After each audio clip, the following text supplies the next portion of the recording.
오늘 저희들 함께 보실 하나님 말씀은 로마서 4장 14절에서 25절, 14절에서 25절입니다. 만일 율법에 속한 자들이 상속자이면 믿음은 헛것이 되고 약속은 파기되었느니라. 율법은 진노를 이루게 하나니 율법이 없는 곳에는 범법도 없느니라. 그러므로 상속자가 되는 그것이 은혜에 속하기 위하여 믿음으로 되나니 이는 그 약속을 그 모든 후손에게 굳게 하려 하심이라. 율법에 속한 자에게뿐만 아니라 아브라함의 믿음에 속한 자에게도 그러하니 아브라함은 우리 모든 사람의 조상이라. 기록된 바 내가 너를 많은 민족의 조상으로 세웠다 하심과 같으니 그가 믿은 바 하나님은 죽은 자를 살리시며 없는 것을 있는 것으로 부르시는 이시니라. 아브라함이 바랄 수 없는 중에 바라고 믿었으니 이는 내 후손이 이 같으리라 하신 말씀대로 많은 민족의 조상이 되게 하려 하심이라. 그가 100세나 되어 자기 몸이 죽은 것 같고 사라의 태가 죽은 것 같음을 알고도 믿음이 약하여지지 아니하고 믿음이 없어 하나님의 약속을 의심하지 않고 믿음으로 견고하여져서 하나님께 영광을 돌리며 약속하신 그것을 또한 능히 이루실 줄을 확신하였으니 그러므로 그것이 그에게 의로 여겨졌느니라. 그에게 의로 여겨졌다 기록된 것은 아브라함만 위한 것이 아니요 의로 여기심을 받을 우리도 위함이니 곧 예수 우리 주를 죽은 자 가운데서 살리신 이를 믿는 자니라. 예수는 우리가 범죄한 것 때문에 내줌이 되고 또한 우리를 의롭다 하시기 위하여 살아나셨느니라. 사람들이 세계 최고의 기록을 말할 때 제일 많이 인용하는 책이 있습니다. 그것이 바로 기네스북입니다. 그 이유는 아마도 이 책이 가진 정확성이라는 권위 때문일 겁니다. 이 책을 보면 세계에서 제일 무거운 사람이 얼마가 되느냐? 1069파운드, 즉 약 530kg이 된다고 그래요. 세계에서 제일 키가 큰 사람은 얼마나 되나? 8피트 11인치, 약 2m 60cm가 된다고 합니다. 세계에서 제일 아기를 많이 낳은 여인이 몇 명이나 낳았느냐? 찾아보니까 놀라워요. 69명이나 낳았다고 합니다. 놀랍죠? 그리고 세계에서 제일 아기를 늦게 낳은 여인이 몇 살에 낳느냐 보니까 1956년 10월에 57세 된 여인이 낳은 것이 최고의 기록입니다. 여러분, 이것이 맞습니까? 틀립니다.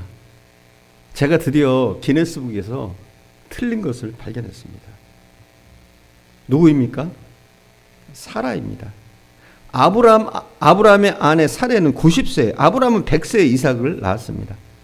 아브라함 부부에게 일어난 이 변화, 이것은 얼마나 충격적인 경험이었습니까?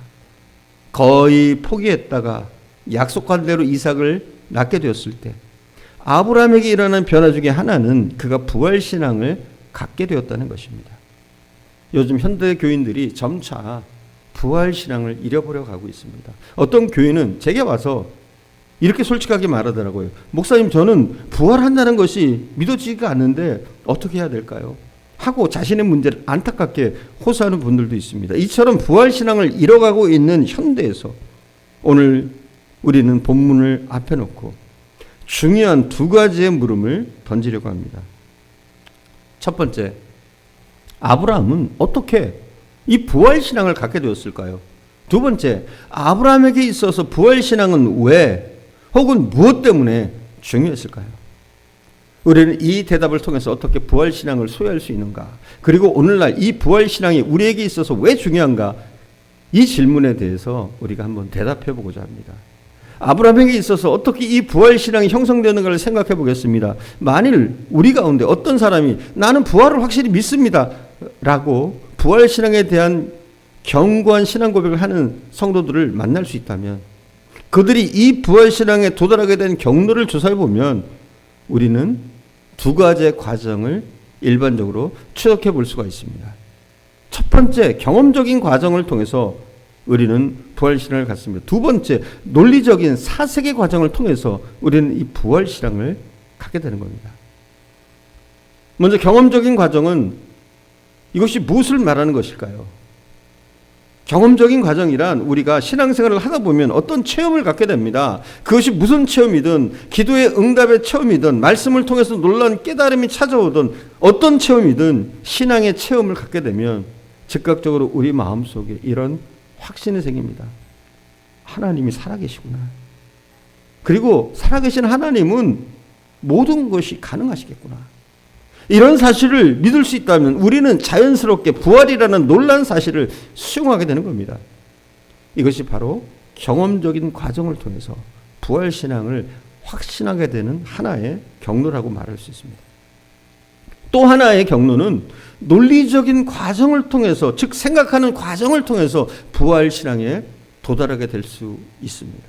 예컨대 어떤 사람이 이런 생각을 시작합니다.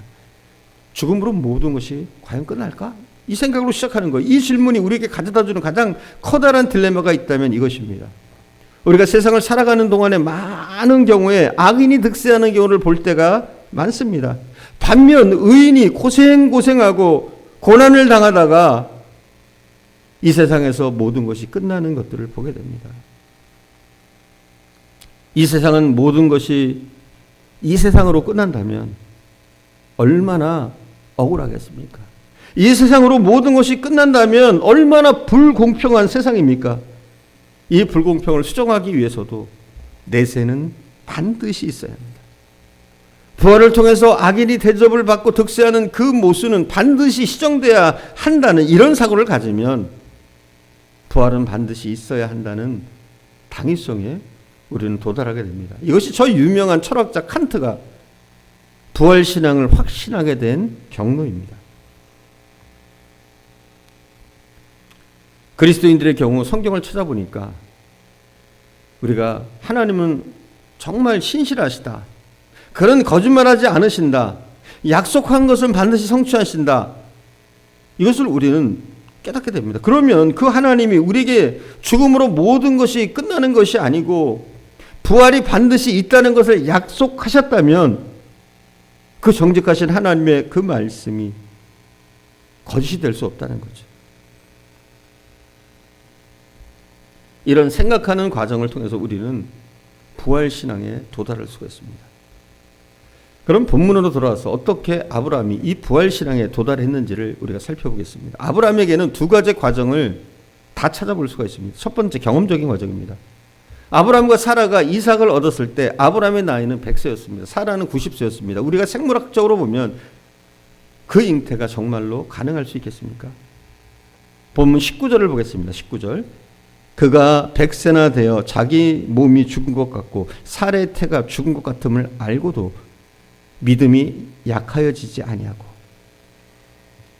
이 말씀처럼 100세가 된 아브라함을 묘사하기를 자기 몸이 죽은 것과 같았다고 했는데 100세가 되면 살았어도 죽은 것이나 마찬가지라고 생각됩니다. 사라의 경우에는 사라의 태가 죽은 것이나 마찬가지였음에도 호련히 하나님의 놀라운 이적을 통해서 잉태하게 되었습니다. 이것이 기적이 아닌가요? 이 기적을 체험하면서 아브라함과 사라는 또 하나의 신앙을 갖게 되었습니다.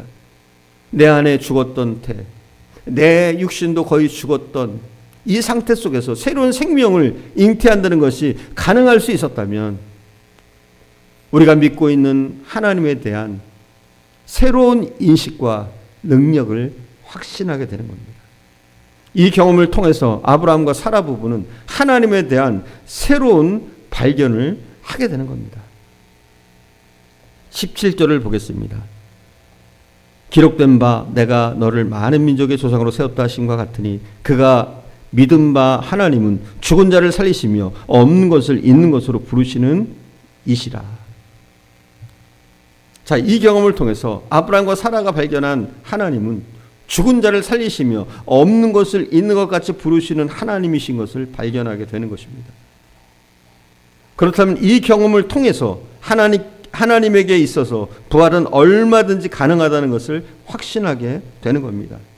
이 부분은 이 잉태의 경험을 통해서 부활의 신앙이란 확실한 놀라운 경험 앞에 도달하게 되는 것입니다. 기도하겠습니다. 사랑하는 주님, 아브라함과 사라가 도저히 잉태할 수 없는 몸을 가지고 있었음에도 불구하고 하나님의 은혜로 하나님의 약속대로 아들을 주시고 또한 그들이 그것을 믿을 때 그것을 의로 여기신 하나님을 우리가 말씀을 통해서 보게 하심을 감사드립니다. 하나님, 저희들도 더욱더 보는 것만 믿는 것이 아니라 보이지 않는 것까지 믿을 수 있는 믿음을 주시고 우리가 더욱더 우리의 삶의 경험 가운데 우리의 부활을 믿을 수 있는 부활의 신앙을 가질 수 있도록 하나님 더욱더 은혜를 내려주옵소서. 오늘도 함께 하신 주님께 감사드리며 우리 구주 예수님의 이름으로 기도드립니다. 아멘.